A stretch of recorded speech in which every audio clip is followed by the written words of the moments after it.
All right, gentlemen, thank you very much for being here. I appreciate Of this. course. Thanks for having us. Yeah. Thanks for having us. I'm excited about this one. This has been, I know we had you on, Morgan, what was it, like 2 years ago? Yeah, I think so. Sounds right. And then Justin, you being here in our backyard for the past, I don't know, how long, 4 years you were playing with the Mooseheads? Yeah. Yeah. It's 4 just, years. it's awesome to have both you guys here at the same time. So like I said, I appreciate your time and you guys coming in. I'm pumped for this. Of course. What an exciting year for both you, playing it for New York for the first time, being drafted, signing, World Juniors, everything.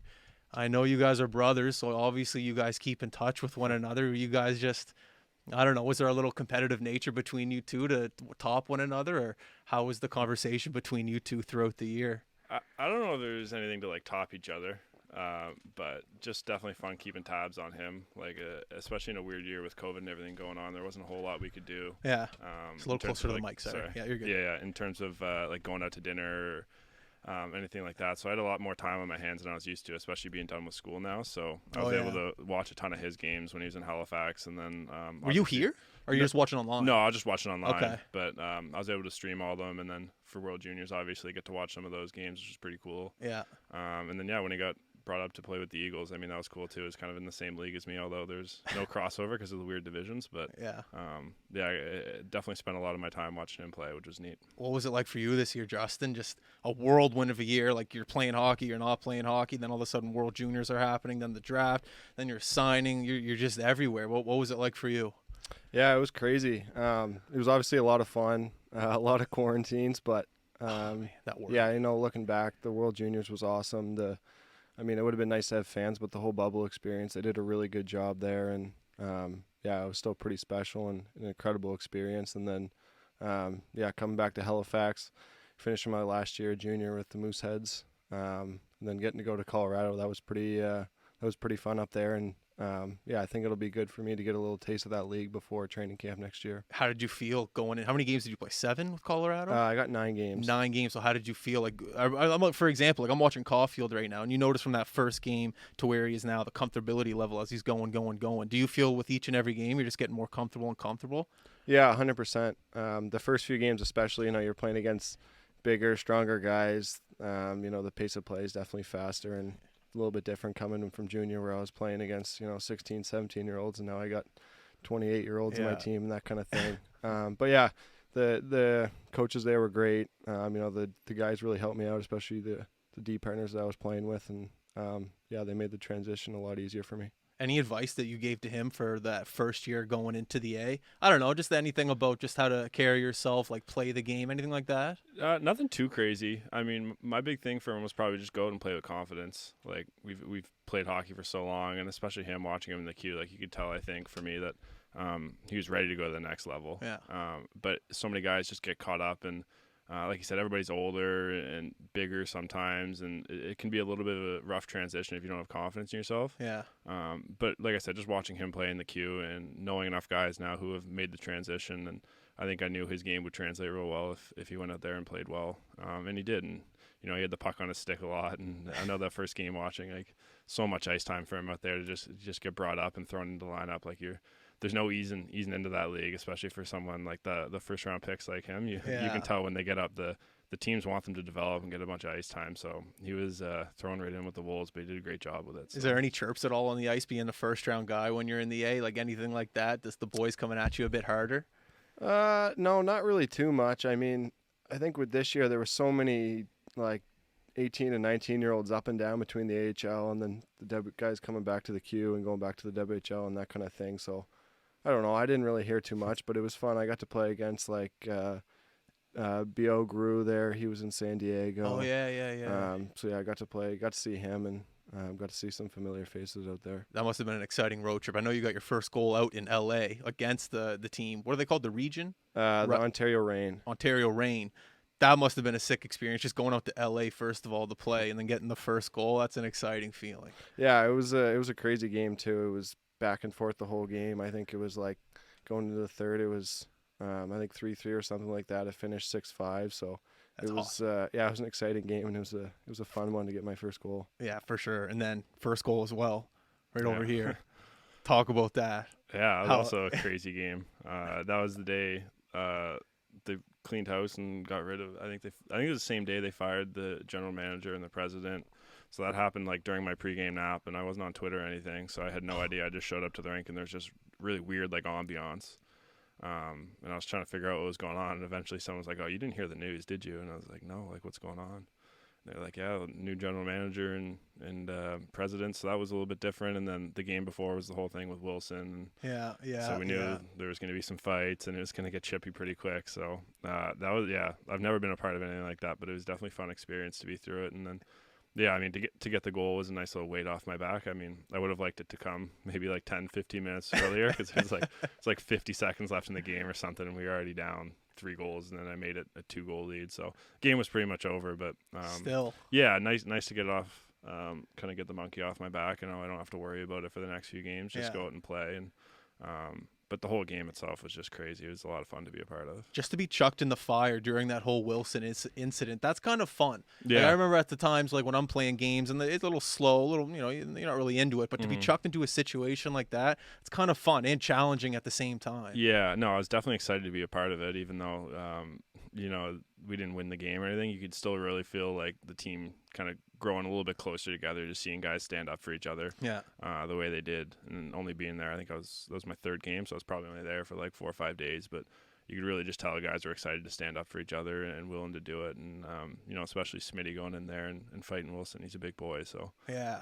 he stood his ground, did real well, and everyone was real pumped for him and everybody else. So it was a pretty cool experience. Both of you guys were captains on your respective team in Cornell and Halifax, and a leadership ability is it's I don't think it's in everybody. Some people think you can be a leader. Some people think you can be taught. Some people think you're born with it. But both of you guys being leaders on your respective NCAA and junior teams, what are some leadership qualities that you guys like to, I guess, put within your organizations or the team? You guys can pick who goes first. Yeah, I think for me, especially my first year with the Mooseheads and second year actually, but we had a lot older teams. So, my first year we had Max Forche as our captain. The second year there, Moran. We were bringing in all these guys because we were going on runs there, and I just had a ton of good guys to learn from, and I think for me I was always kind of the type to just kind of lead by example with my work ethic and my play on my play on the ice. And then over time, I think from a lot of those guys that I play with in junior, you kind of learn how to be more of a vocal leader. So I've definitely tried to bring that aspect into my personality, but like I said, just thankful for all those guys. They've played a huge part in, me developing as a leader. It's nice to be on the same junior team from when you started to when you finished too. So you're with the same organization, same management, and the new kids coming in, you're able to lead and guide. You're not afraid to like speak up and be like, this is how we do things here. This is how we do it. That's a nice feeling. Yeah, exactly. Comfortable. Yeah. What about you, Morgan? My biggest thing would probably just when you're voted into one of those positions or you're given the opportunity to be a leader, a captain, or whatever it may be, is just to kind of be yourself. I think that was some advice I got in prep school from my coach. And, at school we voted on our captains every year, and I was same kind of thing as him. Like, I was really lucky. I played for some great leaders, but when I got voted into that position, I kind of just wanted to stay true to myself. And, you realize you get voted into that position for a reason. And it's not something that you need to go in and all of a sudden, now I'm a captain, now I have to learn how to lead and I need to start doing things differently. Yeah. I think you get into that position because you're a good leader, even when you're younger, like one of my freshman and sophomore year and such. So I just wanted to kind of stay true and keep being myself, because that was why I was put into that position. And I think I did a pretty good job of that. I mean, same as Justin, I'm not someone who's going to go in the dressing room and just start screaming at guys and cussing guys. Like, that's not really the type of leader I am. I'm not super, super vocal, but it was definitely something I kind of worked on a little bit and realizing there's definitely times to help just pick guys up a little bit and get things going. But, I just tried to stay true to my natural leadership style that I think similar to him too. Like, I would go out there and lead by example and just work hard. And usually, if you're on a good team and guys know what they're doing, they'll follow. I remember watching you, Justin, when you were on the point on the power play when you were first year. I was living in Vancouver, and I came back at Christmas, and I went just to watch a game, and you were running the point on the power play, and you were in your first year, and my dad was telling me who you were and where you grew up and all that stuff. I was like, wow, the calmness of this guy being able to run the power play on the point. You were 16, I think, at the time. unbelievable. I was impressed, just incredible. And when I always think of a guy in a situation like that where you're one of the youngest guys on the team, but you're on the point, running the power play, so obviously the coaching staff trusts you and things like that. But being able to, I don't know, I guess just being able to fulfill that role and not get too ahead of yourselves and be able to do it for the next 4 years in Halifax, I think that's a great quality in a person. Because sometimes some, 16-year-old can get a little, you're in your head a little bit too much. I'm all that in a bag of chips, but for yourself to like stay humble and stay who you are and true to yourself and run a power play and do it for the next 4 years, go to the World Juniors, get drafted first round. I think that's awesome. And that's a characteristic I think that's rare in today's society, especially at that age. I love talking to like young junior guys who are 16, 17, and to have like that composure, I think that's wicked. So the question following that statement is, I guess, just about your upbringing and your parents and some of the things that like they instilled in you guys. Because whenever your name gets brought up in the HRM, you guys are in the hockey community. It's great kids, great guy. Morgan's a little tall, but other than that, it's a great guys. That's all I hear about. So I guess just talk about your upbringing and some of the things that your parents instilled in you. Did I use that word correctly? What's the word I should be using? You said it with enough confidence. I said it with confidence. Yeah. That's all that matters. There you go. So yeah, talk about that. Yeah, I think our parents they were awesome for us. I think the big thing they stressed was, always treat people how you want to be treated, treat them with respect. And, I think just growing up, they instilled really good values in us. I know they always, really emphasized school, especially even in our early days over hockey. They always, they want us to get an education. Obviously, he's got his already from Cornell, and I'm still working on mine from St. Mary's. You got that Rockingham education. You're good to go. Yeah, exactly. But they were awesome. I was fortunate to live at home here the last few years, and they definitely played a big part in all my success. What about you? Yeah, I mean, they've donated so much time and so much money to our careers that I think looking back on it now, that now I'm making a little bit of money, you realize like it's freaking expensive to live and to eat, but like the amount of money that they've put into us to just not only help us develop and get to the point where we are, but just to let us do the things that we love to do. I still remember Dad building the backyard rinks and Mom waking up at freaking 6 a.m. to take us to practice and stuff. I mean, they've donated so much, just so much to us, and I know we're both very grateful for that. And I know you just see so many different parents in the hockey world who, some of them don't want to push their kids hard enough, and some might push the kids too hard. But especially around Pee Wee and Bantam, I think that's when my dad really figured out, like, he doesn't need to be too hard on us because we're pretty hard on ourselves. And I remember getting in the car, and one day he would always, and it still is like this for me after my games, but the first thing he always says is like, "Hey bud, like, how do you think the game went? How'd you do? What'd you feel out there?" And he kind of lets me answer for myself before he starts, starts throwing things at me. And to me, I think that made me realize like we're almost always on the same page. Like if he's watching one of my games and I think I played poorly, he lets me say it first, and then he agrees with me the majority of the time. And if not, we kind of hash out and talk about it. But just having someone like that who I can kind of bounce ideas off of and really, just hash things out with him, I think is good. And then having Mom there. Mom's always a little bit more positive no matter whether it's good or bad. I think all moms are. It's all right. I mean, I could go out there and just put up a stinker and she'd be like, "Oh, great game, sweetie. I thought you looked great out there." So they're so good and just so supportive all the way up. That's awesome. Talk about milking it in Halifax for the past your whole career. And now you're off to Colorado, like playing at home. You got to experience the President's Cup, Memorial Cup here, President's Cup too, I guess. Yeah. Just talk about like even the Halifax Max days. Just it's almost the ideal junior, major, midget career, going through everything, and then even getting drafted to Colorado, where there's tons of guys from the Maritimes there. Talk about, I don't want to say luck, but just talk about circumstances coming together, just being able to sleep in your own bed for the past whatever years, Yeah, no, I feel extremely fortunate to have played for the Mooseheads. Draft day was pretty crazy back in 2017. They traded I think they made a trade with Moncton for the 13th pick, and then they picked me, and after that it was kind of a blur. But I got to keep all my same friends here I grew up with. Go to my normal high school and then leave at 2:00 and go to the rink and play for the Mooseheads. Like, it really doesn't get any better than that. And I just feel very fortunate to have worn that jersey for the past 4 years. Do you think it helped out a little bit? You hear some horror stories of guys in billets, and do you think like it was just like a comfortability level, just knowing the same routine was the same? Yeah, I think so.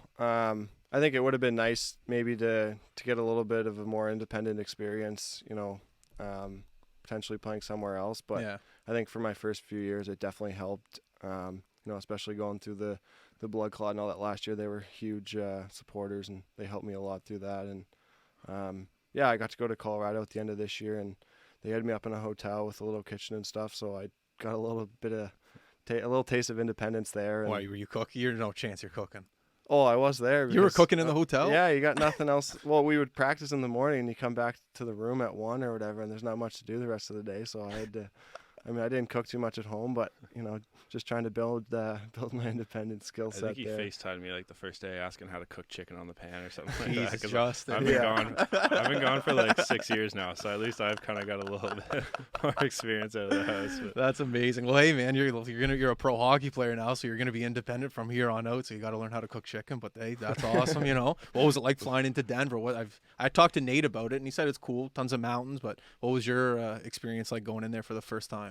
Yeah, my first day when I flew there was pretty long. Like, I think I left Halifax at noon, and I didn't get into Denver until like 12 or 1 in the morning, so I couldn't see the mountains or anything. But waking up the next day, going to the rink, that's pretty cool seeing the mountains. They're crazy big, nice scenery. And yeah, we're in the HL team's in Fort Collins, so it's about 45 minutes north of Denver. Oh, that's sick. So yeah, it's nice being really close. And then a few days before I left to come back, I was down in Denver to kind of see the city and stuff, and got to see the rink and stuff, so that was pretty cool. Was Newhook on the Eagles when you?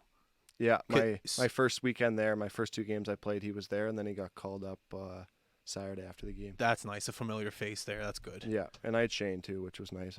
Barris is there too. Was Yeah. Liam O'Brien there too? No, he was earlier. No, he was in the year, Colorado. but he was in Colorado at that point. Such a who we had? Yeah, obviously we had Nate on. We talked to Newhook about this too, but just like who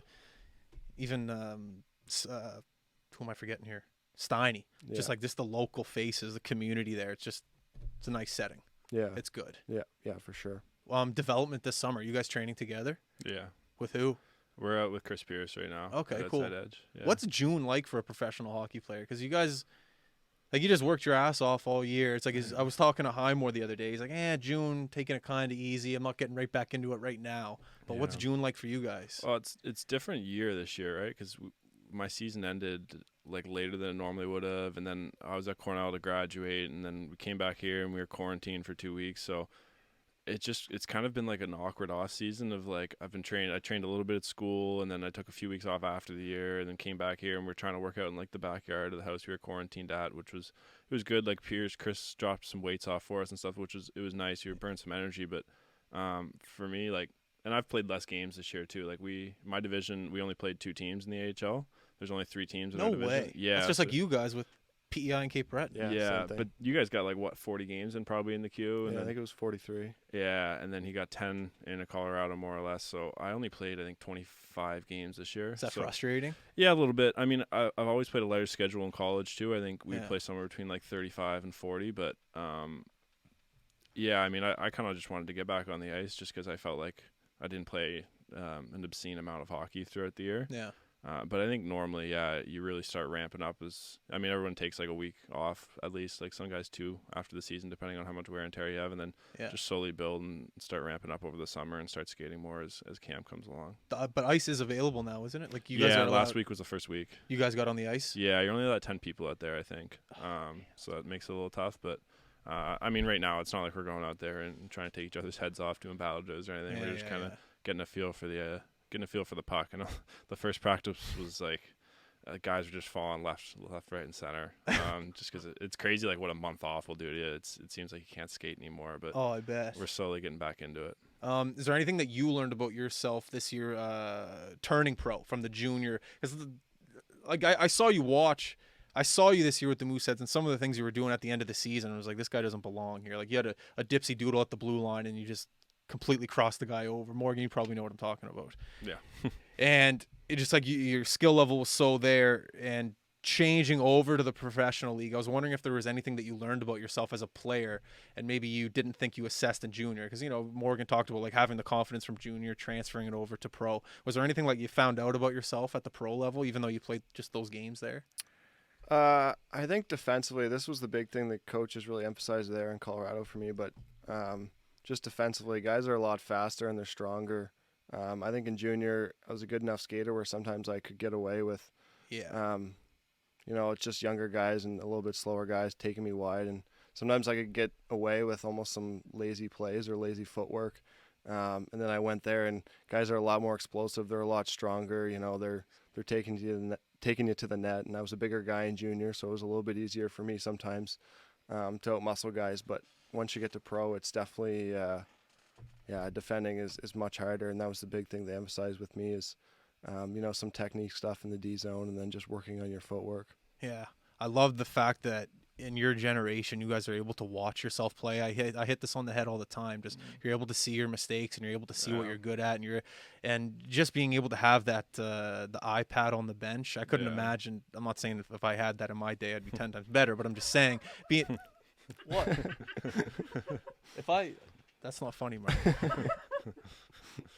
Anyways, I'm just saying, just being able to have that at the pro level is just unbelievable, and how you can help yourself. And I don't know, I think that would be tremendously helpful for a guy in your situation and yours, how you guys are just trying to break into that pro scene. Yeah. I don't know, I just think it's wicked. It helps you kind of put a game behind you too. Like I know if I did have any bad games this year, like I'd be able to go home, and sometimes if it's in college and the video's not available for a few days, it's like you're sitting on a stinker you just put up Saturday night, and you're just kind of dragging your ass all day Sunday, and but it's a little bit easier when you can watch the game like a few hours after it ends and just figure out what you did good, what you did bad. And sometimes like I felt like I played a terrible game, and you watch the video and you're like, oh, it wasn't that bad. Yeah.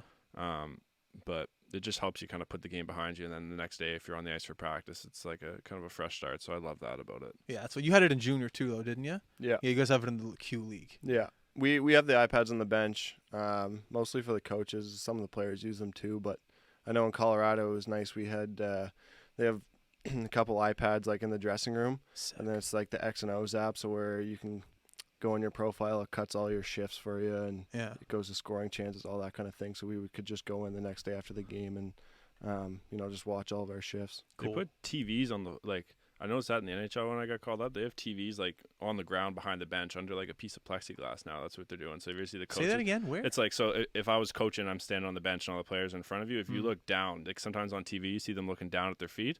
They have like a TV at some of the rinks under the plexiglass. Oh yeah, I've seen that before. Yeah, that's crazy. I never crazy. knew that, but now they have like a full TV to look down at, which is kind of interesting. That is crazy. Yeah. And there's a guy out back too that's also getting ready to call challenges, like if there's an offside or goalie interference. I think they have someone in their ear upstairs who can kind of rewind it and stuff and look, and then they'll just radio down and say challenge or not. That's my guess. I'm not 100% sure on that, but that's nuts. Yeah. The technology is ridiculous in hockey right now. Yeah, like the crazy. plays that they review, it's unbelievable. Mm-hmm. It's crazy. Yeah. I want to talk about the World Juniors for a bit. I want to know what essentially it's like to have a whole country behind you. Just I saw you in those pictures walking into what's it called, Rogers Arena in Edmonton, and you had your phone in your hand. So obviously you're on social media and you see some things. Like, what's that like? Just knowing a whole country is that I couldn't imagine. Yeah, it was pretty special. I mean, the whole experience is holds a special place in my heart. I remember walking to the games from the hotel to the rink. There's a little runway, and it has glass, and every game there's tons of fans outside with signs and making noise, and we definitely felt the support even though there wasn't fans in the building.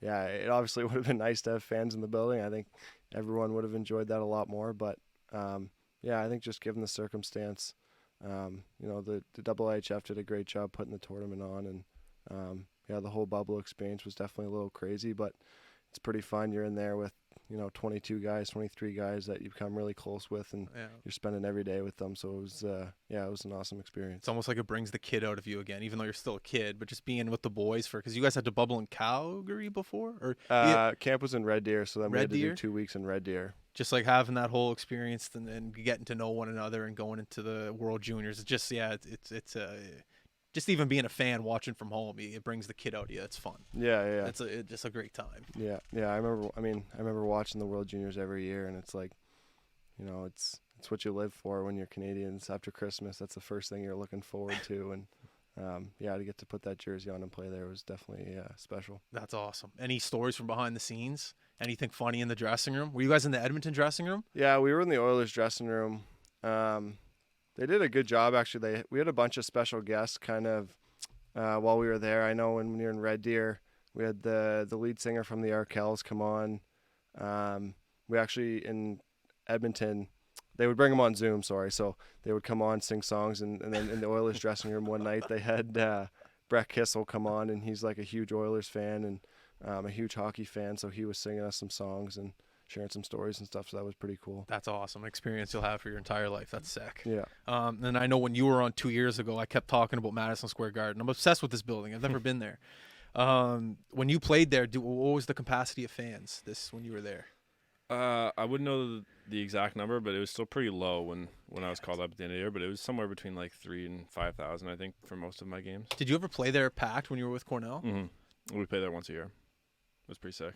The difference between playing in Cornell and for the Rangers? Yeah, Must I be. mean, hopefully I get the chance to play in front of like full buildings there next year. So we'll see. But I mean, just the building itself is so cool, and it's easy to kind of get lost in the game. You kind of forget where you're playing, which is a good thing. But just taking warm-ups and stuff and looking up and seeing the roof. And I know like the celebrities, every once in a while they put like the celebrity cam up. You meet Jimmy Fallon yet? No, God, no. But seen Newey get roasted on his thing. No. Oh, it was funny. What happened? They're just, I forget what he's doing. He's chirping a bunch of hockey players on like the Tonight Show. Or what's his show? I don't even, the Late Show with Jimmy Fallon. Tonight Show, I think. But Newey, they'd put like coffee and they would just like chirp his headshots. I can't remember even what Newey's was. It was funny. But no, yeah, it's cool seeing like all the different celebrities coming to the game and stuff. And yeah, just like the ambiance around the whole thing. I remember, so we'd get like day rooms, like a hotel room for like your pregame nap essentially. Because when I was called up, we were staying out. I was in like a hotel close to the practice facility, which is like 45 minutes away from MSG. Really? So like if you don't have a place in the city, which this year there's a few like more guys who lived outside the city just because a lot of the stuff was shut down. But anyway, you get like a day room, which is essentially like a hotel room from like noon until 4, and you just kind of go down there and get your pregame nap, so you don't have to deal with traffic coming into the city. They think of everything. Yeah, real smart. But just I remember walking out and there's like a dude in a suit. And I was like, we're like a block from MSG maybe in the hotel. And I was like, what is this guy doing, like hanging around? He's kind of looking at me. And then he like, as I started walking, he was walking with me. And I was like, what? I had my headphones in. I took him out and he like introduced himself. And he was like security walking me over to the game a block. And I was like, I don't think anybody, big dog. I don't think anybody knows who I am or anything like that. But then, yeah, just walking over. And even during COVID, there's still like a little lineup of fans. And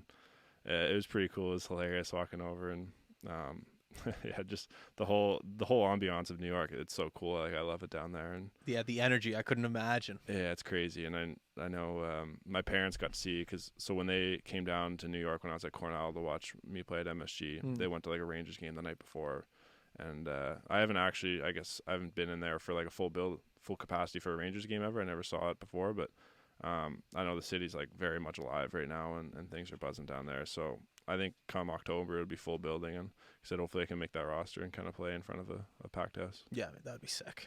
Unreal. I remember last time you said you were at MSG. It might have been you actually. You said you had a game at MSG. You were playing for Cornell, and you couldn't get into the room before like an hour before or something because BU and Ethan Phillips was holding it up. Well, we were playing BU, but there's just so much going on down there of like there's concerts every night if there's not a game, and then the Knicks are playing and the Rangers are playing, and yeah, like I don't think we and I would assume it would have been the same for BU because they would have been in a different dressing room, but I don't think our gear got moved in until like an hour and a half before the game. Probably it was just kind of crazy. That's brutal. Yeah, and the logistics, like people don't know MSG's on like the 8th floor. It's like way up there, the ice surface. Yeah, every time they film the boys walking, they're going like up a ramp. Yeah, so because Penn Station's underneath it, and like I just never realized that you got to take like elevators or walk up the ramp to get up. So just like logistically, everything going on down there, and then you're in the middle of New York City. Like there's so much going on, but yeah, it's a pretty cool spot to play. I want to talk about exit meetings for the year. What did your coaches say to you, and what do they want you to like work on this summer in order to come back next year?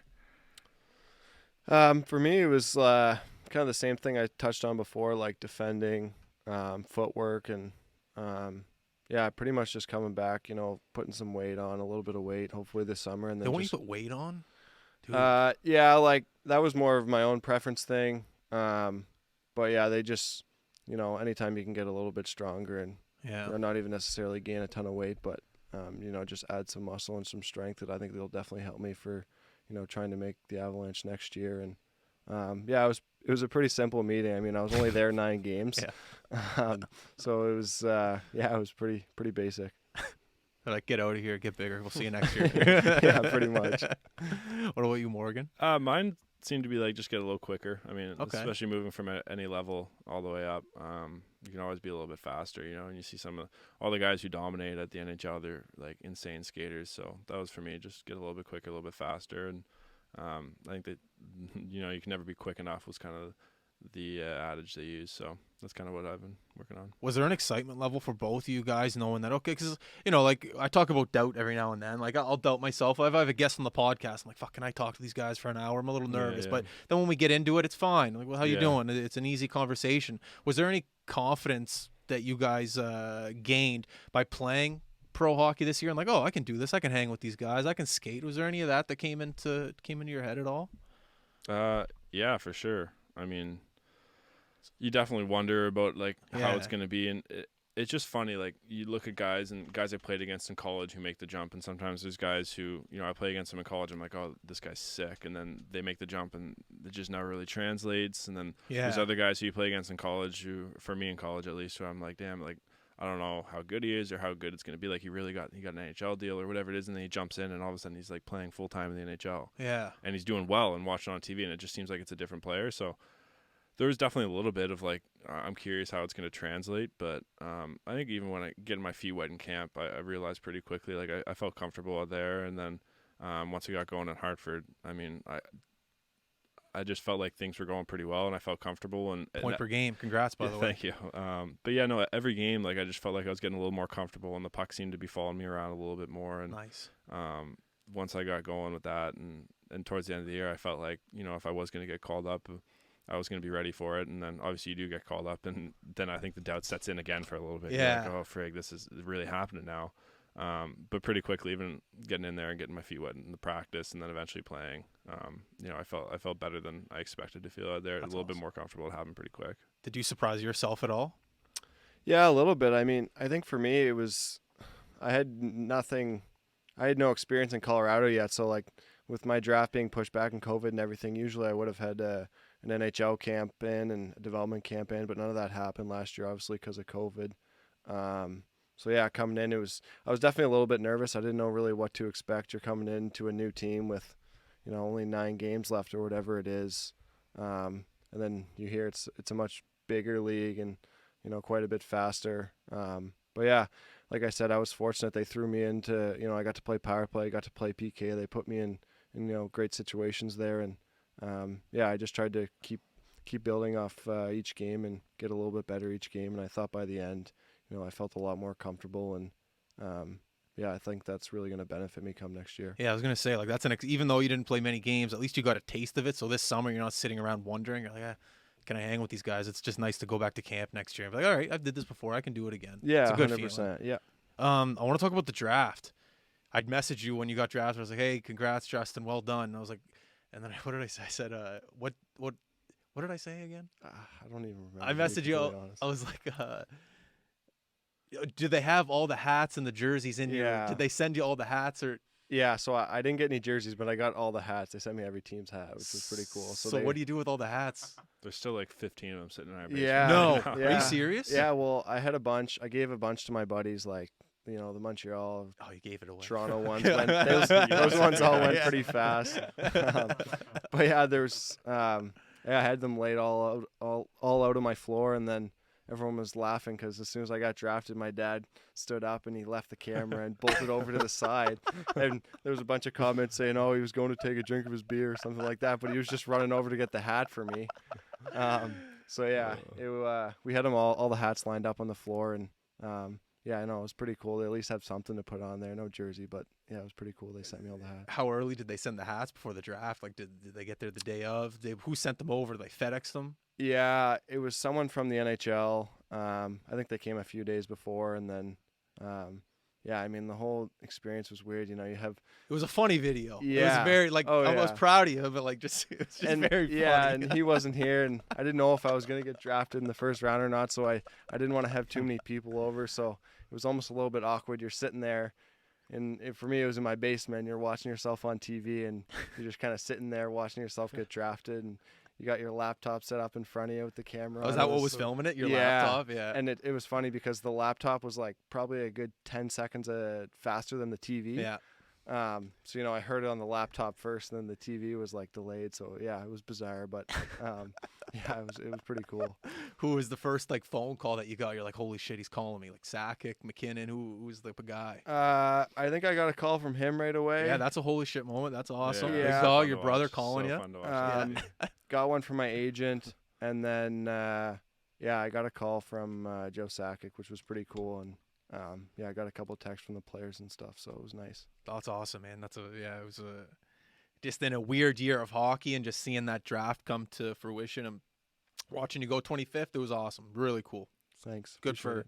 I don't know, like the Halifax Hawks. It was just good for everything. It was just good. I was pumped. There wasn't really a lot to look forward to this year. Just to like have a guy from our neighborhood do something. It's fun. Yeah. It was fun. Yeah. And also from not being able to leave, and that's what was really big for our podcast, is watching guys in other parts of the world play hockey. It was just you guys kind of just kept it exciting for us because we were able to like view and hope and watch. It was good. It was a lot of fun.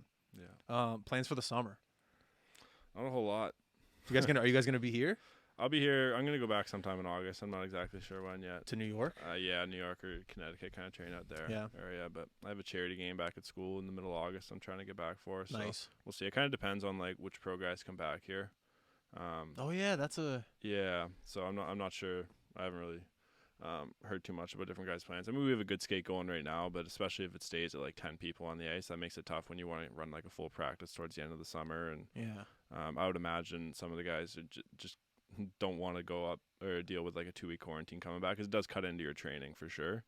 Oh, 100%. That'd be brutal. Yeah, it wasn't fun for us. But I'm pretty we sure got if you through had it. both vaccines, you don't have to isolate, When we came through, I mean, we've both had both in the States. and you still have to isolate. Yeah, I think I saw something about like if you're Canadian and you have both vaccines and you're coming home, they might get rid of the quarantine in like middle of July. But I don't know if that's true at all or not. But when we came through, no, we tried at the border asking like, hey, we both have both our shots. I think I had mine like 2-3 months ago almost now, because the Your States. second one? Yeah, the States were pumping them out pretty quick.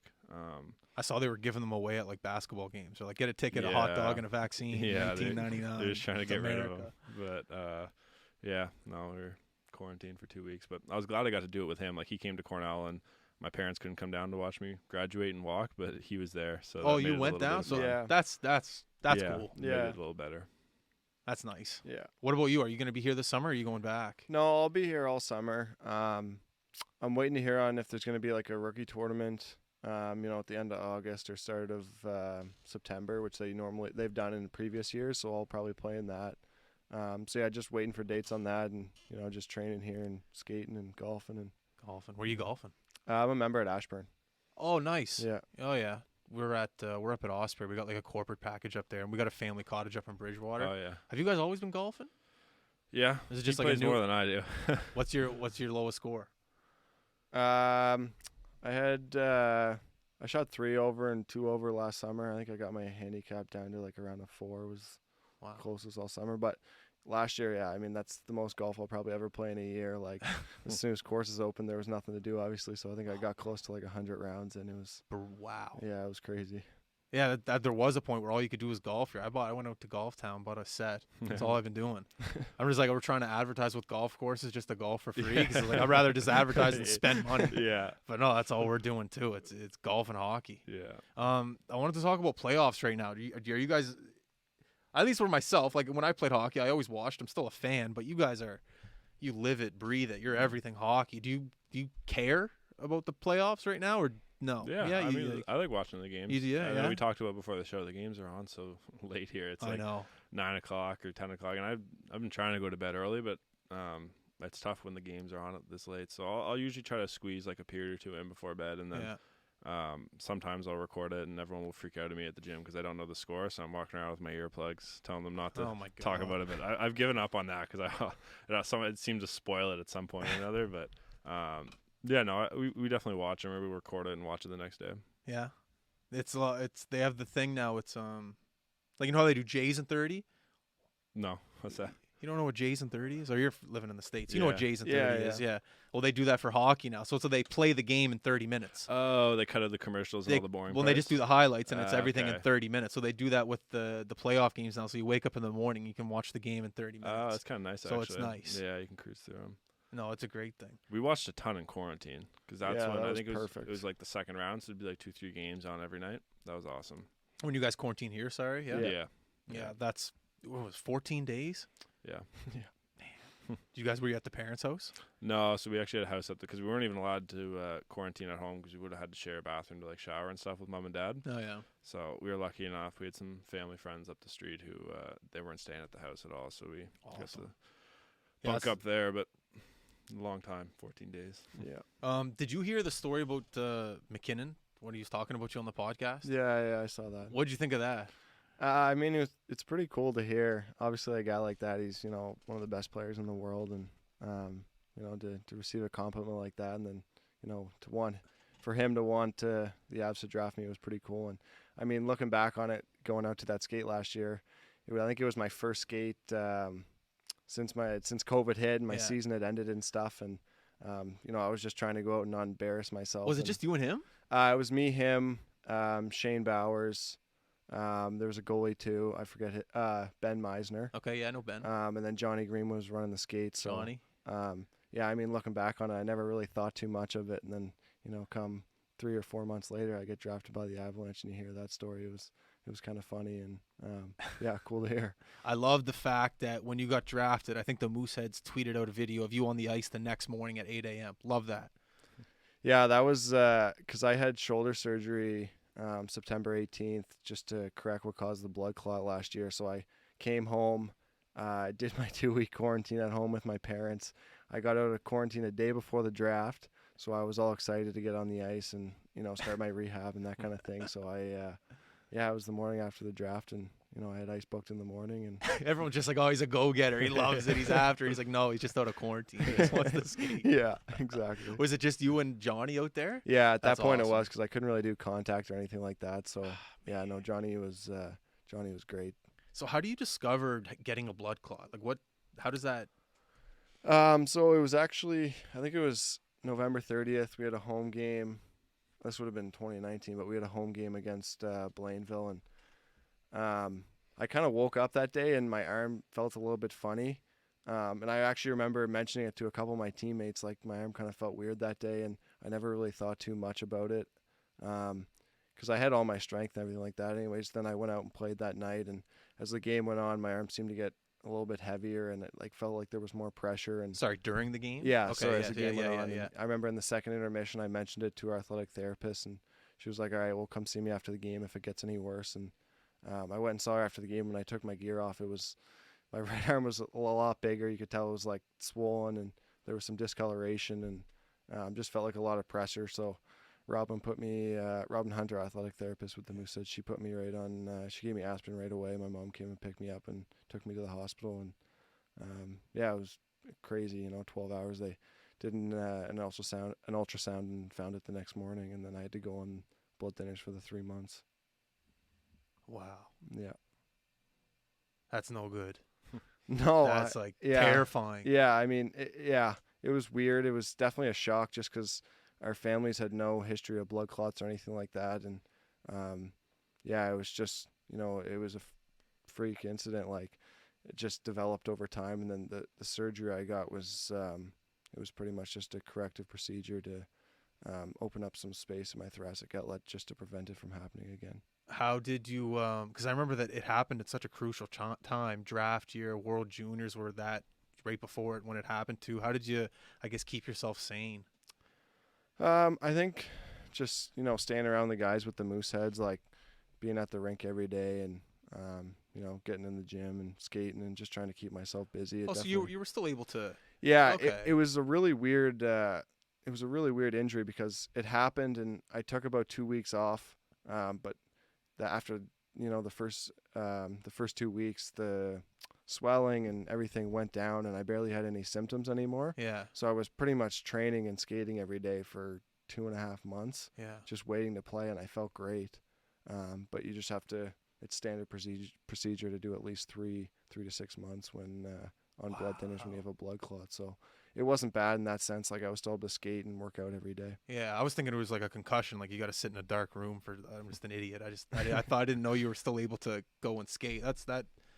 That's a bit better. Yeah, for sure. But still not being able to play. But no, it's good that you got out and you got it taken care of. And you'd rather that, I know it's kind of weird to say, but it's like you'd rather that happen then than now. Yeah, exactly. You know? Yeah, 100%. And yeah, I was lucky, and my agent got me in contact with a really good surgeon in Ontario, and you know, they took a look at it, and they were the ones that actually identified the surgery that I probably would have that I needed surgery, and they had seen it with a few NHL players in the past. Yeah. I know Andrei Vasilevsky had it done, and I think Chris Kryer's another guy that had something similar. I think Letang had, I don't know if he had the surgery, but he had blood clot. Yeah, it's weird how Dupuis. it's a little bit more common than you'd think, but yeah, I was in good hands, so I'm thankful for that. Well, it's awesome to hear that you're healthy and you're back and you're good to go. It's awesome. Thanks. How much time are we at, Mark? 52 minutes. You were talking about getting quicker. And back when I was playing hockey, to get quicker, I don't know, you run up Citadel Hill and you put a weight vest on you, and I don't know what else you do. But what do you – hockey training is so complex. We had a trainer on here the other day, and we were talking about things that hockey players need to do in order to become better athletes, I guess. What are some things that you look to do in order to become, I guess, a quicker hockey player in today's generation? Yeah, I mean, mostly I just listen to the trainers that I'm with and do whatever they tell me to do. Same thing I'm doing. No, but yeah, I mean, working with Chris Pierce here has been awesome. He does a really good job. And then when I'm down in the States, I get to go see Ben Prentice, who he works out of Stamford, Connecticut, and both of them do such a great job of, you know, just kind of preparing you for the off-ice stuff and kind of priming your body to be ready. So when the season does go, everything's able to kind of translate over. Yeah. And then on the ice, like I've worked with Jill Plandowski quite a bit here over the past few years. She's great. Yeah, she's awesome. Yeah. She does a really good job. I think we're starting with her next week to get some skates. But yeah, it seems like as the season wears on, you know, some of the fundamentals you might kind of learn when you're younger or work on throughout the summer, they kind of start to just slowly disappear throughout the year, if you know what I mean. Like you're getting more tired and you might be a little bit banged up.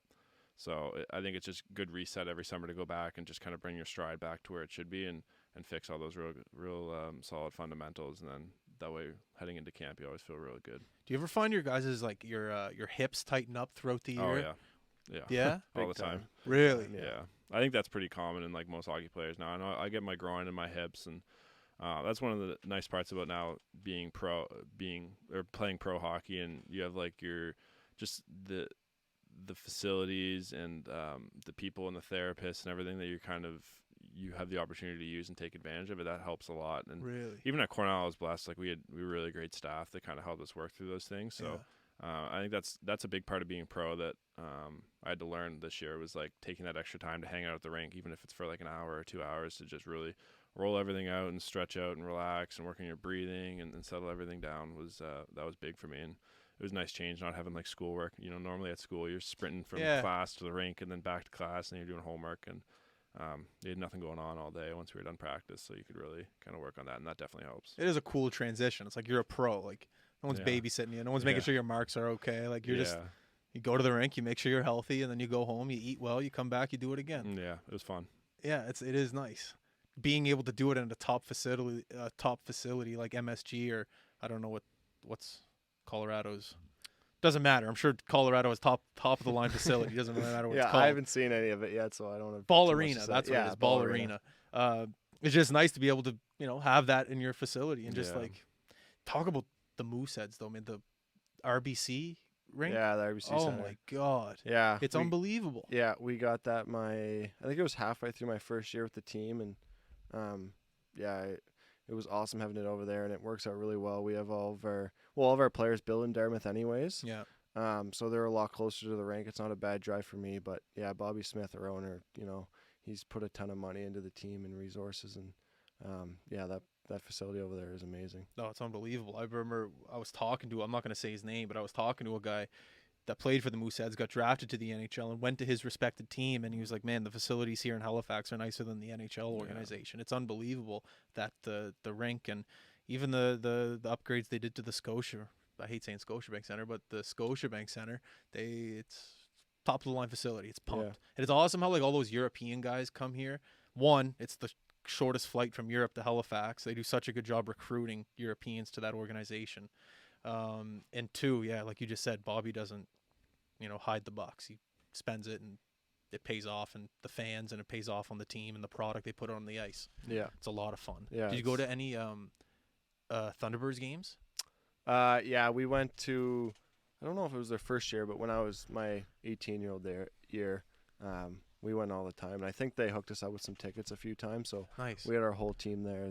Those games were a blast. They were A great time. They were really exciting. Yeah, they were getting more fans than us there for a little bit. I didn't want to say it. But did you go to Rock? You guys both went to Rockingham, so Yeah. you knew Mr. Fink. Yeah. Did you guys play lacrosse growing up? Because he always. Yeah, we did a little bit of box lacrosse. I can't remember when we stopped, but yeah, we played quite a bit growing up. I mean, we played every sport. We were basketball and soccer and lacrosse, but yeah, no, we both played. It was fun. Did you ever play competitively, like at Sprott, like at like Northwest, Southwest, anything like We that? were Northwest, right? Yeah, Rebels? Yeah. Northwest. So it is the Rebels? That's what it was? Yeah, Northwest. I was on the Yeah. Rebels too. Yeah, that's what we played for a little bit. Did you like it? Yeah, I loved it. Were you good? Yeah. The We voice were went still up. so young. Like I Yeah. don't know. I can't remember what age you would have stopped. Probably like 10 or 12 years old. I don't Yeah, know. we kind of took up. We played lacrosse too, but then we kind of took up just hockey, basketball, and soccer pretty Yeah. competitively, and then then we dropped those for hockey. But yeah, Yeah. we played. Our parents, they were great and let us play any sport we wanted growing up, and as long as we worked hard and gave 110%. Lacrosse Rockingham. is sick though. What's that? Lacrosse is sick. Oh, I yeah. did wish we stuck with it a little Yeah. longer. Well, in New York, they'll have a team at MSG. They must. Yeah, the what are they Riptide? called? Riptide maybe. I But think so. they. I mean, our lacrosse team at Cornell was sick. It's field lacrosse, but Yes, you guys do have a good lacrosse unreal. field. I think there's team. one guy playing for the Thunderbirds now who came from there. Okay. Clark Peterson. I think. I don't know. Clark's super well. unreal. Yeah. Not Peterson. Pedersen, I think his last. I don't know, but he's very good. Yeah, he was a good player at Cornell because I used to go watch their games a lot. And Yeah. I think the guy who went first overall to I think the Riptide or whatever the New York team drafted him was like All-American at Cornell for like 4 years. Jeff Teets his name. I know. Okay, cool. Know him a little bit, but yeah, that was sick to watch. It's completely different than box lacrosse. So like the field. Well, there's no took me a shot while. clock. Yeah, and just like I had no idea what was going on the first few times watching. Like they're racing, you know what I mean? Like when the ball goes out of bounds, they're like racing to the sidelines and putting. Well, their yeah. sticks So and- when the ball gets shot, and let's say the ball goes behind, it's almost like icing in hockey. It's like the Yeah. first guy to get to the line gets to beat out the Yes. whistle, and then you get the ball. It's kind of like Yeah, that. it was But it is interesting. slower because there's no like shot clock. Yeah, Box, there's a 30-second shot clock, so you Right. got to shoot. yeah. But box is fun. I mean, field is fun. Mm-hmm. It's cold when you play it here. Like Yeah. they start up here, like, but it's a great sport. The neighborhood that we grew up in, like, there's so many kids running around. There's so many. It's just a great neighborhood to grow up in to play a bunch of sports. Like the Rockingham Field back there. It's just a good neighborhood to grow up in. Yeah, we're Um, the same way. We were lucky. We had street oh, hockey yeah. games going like constantly. Were you guys ever at what's the rink there right by you guys? The outdoor rink. Did you guys up at DJ or Tremont? Tremont? I think. Yeah, Were you guys big on that? Yeah, we were. I I, think it mean, was Tremont. any outdoor rink we would go to. You know the one right by the road. Yeah, it's probably DJ, right? Butler. Yeah, DJ Butler. Yeah. it's in the tennis court and the Yeah, basketball in the tennis courts right court, behind yeah, it. yeah. So we were up there, and like Morgan said earlier, our dad always put a rink for us in our backyard growing Oh, up. yeah. So we were like back and forth. Yeah, just nonetheless, great neighborhood. Yeah. I wanted to talk. Are you good for time? By the Yeah. way, No you're sure? rush, yeah. Oh yeah. I always found it unique, or just different, that NCAA route, Q route, same household. Mhm. What's the age difference? 3 years. 3 years. I just wanted to know, like, when you were young, were you always set on NCAA? When you were young, were you always set on Mooseheads? Like, what was? Yeah, Where do you think the difference came from? I don't want to speak on his behalf, but I know for me, like, no, I was open to doing things both ways, and Okay. I almost signed with St. John. I didn't get drafted to Q my first year out of midget, but the second time around I got drafted, and I almost signed with St. John there, but I had ultimately just already committed to going to prep school, and my dad gets that question all the time from just like local parents who are wondering about their kids, and Yeah. they're kind of like, should I send my kid to the NCAA? Should he go to prep school, or should we let him go to the Q drafter? And now I feel bad for him because he's probably answered the question like a million times, but his answer is the exact same every time. It's like, well, I don't like. What does the kid want to do? What do you think's best? Like, Yeah. Your dad seems like a beauty. He's just like, yeah. what do you want to do? The kid. I Yeah. love that. But and people think it's like a political answer. I think of like he doesn't want to give one way or the other because I'm at one and Justin's at the other. But that's like an honest answer. And going through it for me, I think it was best I went to NCAA just because I grew a little bit later and I matured a little bit later and I needed those extra few years. Like going to St. Andrews College and getting that prep school experience for 2 years was unbelievable. And going to Cornell and just playing that style of hockey, I think was really good. It helped me translate my game to the pro. But, for him, I mean, he was a first-round pick in the Q, and he was ready to go at 16 years old. And, like you can make an argument that those years of prep school that I played may not have been as beneficial for him. Yeah. So I don't know. Like, you can talk more about your experience in the queue, but yeah, I think it really depends on the kid. Okay. Yeah, I was lucky. I mean, I had him. He went to prep school, and while I was still playing midget and Bantam, and then he was touring universities. So I was lucky because I got an actual taste of what NCAA life was like a Yeah. little bit before, and I already knew enough about the Q. So yeah, for the Q draft, I kind of handpicked some teams I was interested in, and Halifax being one of them, and it worked out. They drafted me, but I mean, I was still open to go the NCAA route if it had a bit of different team. I easily could have ended up in playing NCAA. Yeah. Well, it worked out great for both of you guys. Yeah, it was. I mean, we're lucky to have the exposure of it too. Like, I grew up, and Dean Decision was my coach for the longest time. And Oh yeah, I know Dean. yeah, Dino played 4 years at the University of North Dakota, and I mean, of course, growing up in Halifax, everything's like all the Mooseheads. It's all about the Q. But because Dean was my coach and he spoke so highly of his experience playing NCAA, I think that helped both of us just kind of get exposed to it and learn about it a little bit more. So that's why we were both open-minded. I think that was probably the main factor. I never thought of it from your perspective of having him 3 years ahead of you and going down to see him play and just looking at it and be like, oh, okay, I see what's going on. That's an interesting thing. I never saw it from that way. Yeah, especially from Halifax, like you said, you don't hear much about NCAA. Yeah. I remember there was a combine here with a bunch of prep schools and NCAA teams came down. I think this probably would have been when I was in like Bantam or something like that. And I remember like me and Peter Liberatore, Ethan Phillips played in it. But I remember that was like the first time, there was any like NCAA or prep school really exposure like into this area. Yeah. But yeah, It's gotten a lot better. Like, there's a lot of guys from Halifax now who have gone down and played down there. Well, like which is kinda cool. the internet, like Yeah. just helps being a able lot. to see even guys like social media. It's like, oh, look at this guy. He's at Fenway and he plays at Yeah. BU. It's like, that's Yeah, kind of cool. yeah. I never thought that was an accessible thing from a guy that grew up here. It's Right. It's just kind of, the world's opened up. Mm-hmm. Like our trip down to Boston, I think it was 3 years ago to see Bowers, maybe 4 years ago now. Not that I was jealous, but like it opened my eyes to like, oh man, I wish I would have looked at this option, looked at this route.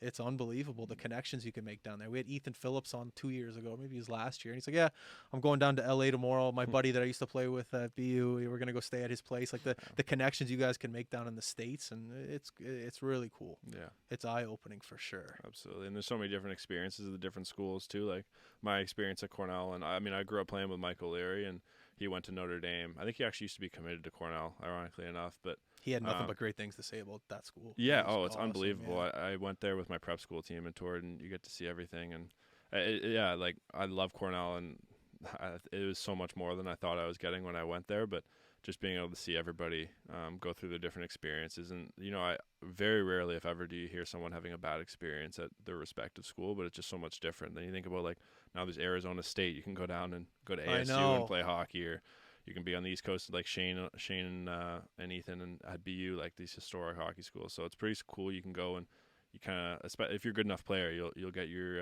get to take your pick of the schools. It's pretty awesome. We when we went down to Boston, we went to Harvard to see Willie DeVoe, and Yeah. Adam Fox was in the room, your teammate Yeah. now. And I was talking to Willie. I was like, well, what's Adam like? He's unreal. Like he's gonna be. Who was he drafted by? Calgary, I think. Calgary, and then his rights got traded to Carolina, and then New York. New York, something like that. And he was just like, yeah, like Adam, he's unreal. He's going to the show. He's just here taking a couple classes, and then he just knows he's going to the NHL. And we were talking to him for a bit, and just like, he just knew where he was going, and he was so comfortable in his position. You could just tell he was so happy, and just to see where he is now, because I guess he took his, I don't want to say take his time. Like I'm sure he could have played in the NHL at any point, but he I don't know. It's a route to take your time and figure out what you want. Yeah, for sure. Really. What's Adam like now? I'm sure he's a good guy dude. still. Yeah, he's awesome. One of the best Really D in good the at it. NHL. He's sick. No offense. You're going to be there one day. It's so funny watching him play because he plays the game so much differently than like any other defenseman who's in the league, and he's just so good at it. Like He's calm and just cool and collected, and like his head fakes and little things like that. I don't know how to describe it, but he's sick and real good defender too. I think that's probably part of his game that's overlooked, but he's so good with his stick checks and just playing defensively responsible, but also creating offense. We saw we were just sitting there watching the game. I don't know who they were playing. Who's the team with the Husky in NCAA? Northeastern, maybe? They were playing Northeastern, Harvard versus Northeastern, and game was packed. It was awesome. Adam Fox is at the red line, and he's backing up, sucking the whole team into him, sucking everyone back, and just this nice little boop, little saucer pass over like 3-4 sticks. Guy on the far blue lines coming in through speed, catches the puck, goes in, scores, breakaway, and look, it was just the pass and the way he was able to suck everyone back. It was unbelievable. Crazy. Yeah, he's a player. And you're able, I'm not like, I think a level of calmness in the NHL is a rare skill set. And I'm not, like, you're not in the NHL yet, but I think your level of calmness is up there. Your shoulders are low. You're able to look at your option and you make the pass. And were you always able to have that level of calmness, or did that develop over time in junior?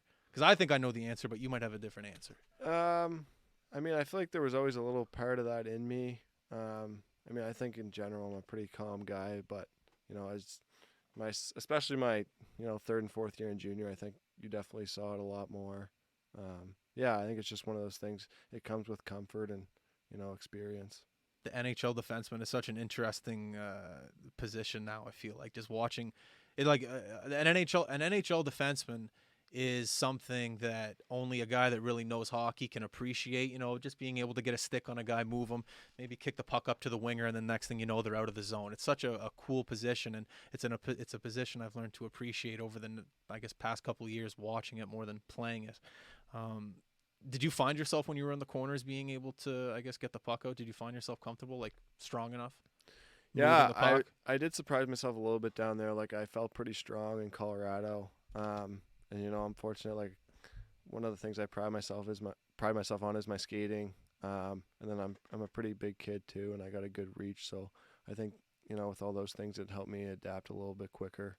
But yeah, I mean, it's definitely still a part of my game. I'm really gonna have to work on. Like, a lot of the guys, a few of the D on our team when I was in Colorado had some NHL games, and they say it's like once you get up there, you get stuck out against someone's first line, and it's like they're just doing laps of the zone, and it's a different league.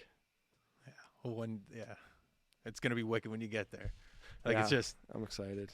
It'll be fun to get my first NHL camp next year. I don't really know exactly what to expect, but I'm really excited for it. That's awesome.